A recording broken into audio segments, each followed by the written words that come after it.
नहीं था, चर्चा था, लेकिन फिर भी हम उसको डांटते थे कि हमको खाने का समय हो गया, बच्चा छोटा है, तुम कहाँ जा रही हो? कहते कि आप दुकान चलाइए ना, हम आते हैं थोड़ा देर में। और जब छोटा बच्चा रहता था हम कहते कि बच्चा को छोड़ के कहाँ जाएगी, तब बहन को बुला लेती थी यहाँ से, मतलब कि समझिए 1 किलोमीटर दूर मेरा ससुराल है, वहीं से बहन को बुला लेती थी। और नहीं तो भाई को बुला करके घर पे भेज देती थी कि हम चर्चा में जा रहे हैं। अब मेरा मुंह बंद कि भाई वो अपन काम करके जा रही है, हम कैसे बोले? इसलिए उसको चर्चा में जाने देते थे। और हमको पता नहीं था कि मेरे नाम का भी घोषणा हो चुका है। ये घोषणा होता क्या है तो भी हमको पता नहीं था। बस कहीं कहीं जब साहब का चर्चा होता था या अपने हाजीपुर में 25 दिसंबर में चर्चा होता था, तो हमको खाली कहते थे कि हमको थोड़ा पहुंचाना दीजिए। हम कहते हैं हमको समय नहीं है, तुमको पहुंचाएंगे उतना देर में हम दुकान देखेंगे तो 100-200 रुपया आ जाएगा। यही हम सोचते थे, सच्ची बात है। लेकिन कहते थे कि अच्छा थोड़ा देर पहुंचा दीजिए, आप रुकिएगा नहीं, आप खाली हमको उतार के चलिए। ऐसे 2-3 साल किए जाते थे, उतार के चल आते थे। लेकिन कुछ बात अच्छा लगा, तो जब चौथे साल गए, चौथे साल जाने के बाद तब हम कहे कि अच्छा थोड़ा देर सुन लेते हैं। थोड़ा देर वैसा ही 10 मिनट, पहला साल चौथा साल में 10 मिनट सुने, 5वां साल में आधा घंटा सुने। और उसके बाद जब 6ठा साल में गए तो हमसे बिना पूछे हुए हम तो फिल्म के गीत उठ गाते थे। हमको भजन वजन आता नहीं था, फिल्मी गीत गाते थे। अब पाठक भैया अब तो शरीर में नहीं है, लेकिन मेरी काम था उनको जाकर के मंच तक मेरा नाम लिख करके दे दी कि तो उनको कहिए भजन गाने के लिए। अब तो जब मेरा नाम का जब वहां से मंच से आदेश हुआ तब मेरा ओठ टूटने लगा, शरीर कांपने लगा कि हम मंच पर जाके क्या बोलेंगे। तब घर में देखते थे कि कैसे करती है, तो 3 सूत्र जैसे करते हैं वैसा ही अपनी टूटी फूटी भाषा में करते थे।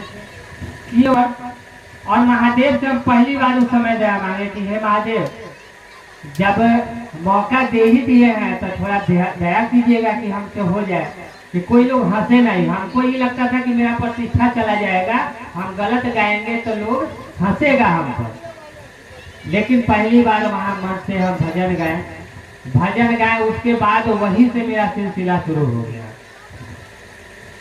वहीं से सिलसिला शुरू हो गया। वैशाली जिला, मुजफ्फरपुर जिला, किसी देवता के गुरुओं के रूप में जाओगे।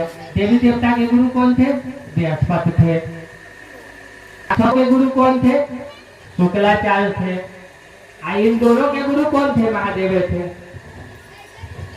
जब आगे की तरफ जब जाइएगा तो आपको अंत में महादेव ही मिलेंगे। इसलिए साहब कहे कि जब डायरेक्टर को प्रधानमंत्री से रिश्ता हो जाएगा तो ये लल्लू पंजू के पकड़ने से क्या फायदा है। तो साहब कहे कि गुरु बनाओ और उस महादेव को बनाओ, कोई नुकसान नहीं। कम होगा तो मेरे महादेव है, वो सब कुछ जानते हैं, कितना ही सका चलो कोई बात नहीं है। इसलिए जितना हो सके नमः शिवाय से प्रणाम करना चाहिए। और जब ये दोनों कार्य कर लीजिएगा और जब चर्चा नहीं कीजिएगा तो मेन तो साहब का यही उद्देश्य है कि चर्चा करना है। कितनों लाख भजन कर लीजिए, नमः शिवाय से प्रणाम कर लीजिए, दया मांग लीजिए, लेकिन हमारा मूल कार्य क्या है? चर्चा करना है। हमारा लड़के का काम रुका हुआ था, बाहर पढ़ता है, कम से कम 20 गो मतलब इंटरव्यू में उठा गया। मेरी वाइफ इतना दीदी जाती है, हर चर्चा में जाती है, लेकिन घोषणा पर ध्यान ही नहीं देती थी, किसी गुरु भाई बहन को नहीं जोड़ते थे। एक ऐसे गांव में चर्चा था, एक दूर से भैया आए हुए थे कलकत्ता से, वही मतलब कि ऐसा वो प्रसंग बताए कि लगा कि हमें ही कह रहे हैं। कि काम नहीं करेगा तो तुम फल की प्राप्ति कैसे करेगा? तुम्हारा बैंक खाली हो गया है। जितना हम नमः शिवाय से प्रणाम करते हैं, लोगों को जोड़ते हैं, जैसे बैंक में पैसा जमा होता है वैसे ही हमारे खाते में वो जमा होता है। और जिस समय दुख की घड़ी आता है उसी समय उस बैंक से निकाल करके महादेव आप पे दया करते हैं, वो दुख को काटते हैं। जब आपको दुख अधिक हो तब समझ लीजिए कि आपका बैंक खाली है।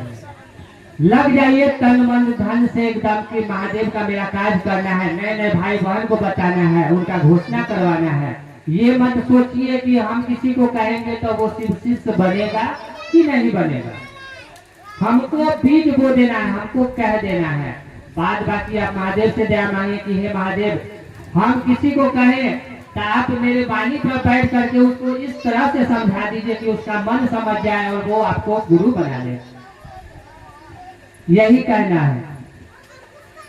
जब आप लगातार नए नए लोगों को जोड़िएगा, नमः शिवाय से प्रणाम कीजिएगा, तो धीरे धीरे धीरे धीरे आपके बैंक में वो जमा होते जाएगा। वो पुण्य जमा होगा जो जिस समय भारी कष्ट पड़ेगा उस समय वही पुण्य आपके काम आएगा।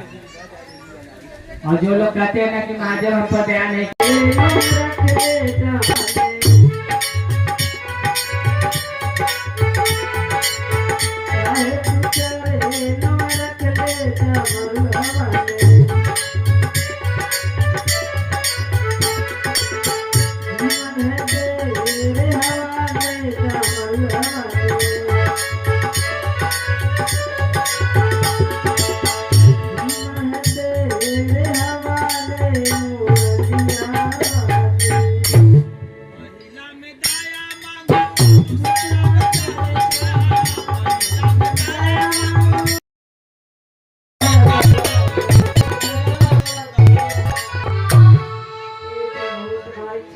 कोटि कोटि प्रणाम करती हूँ।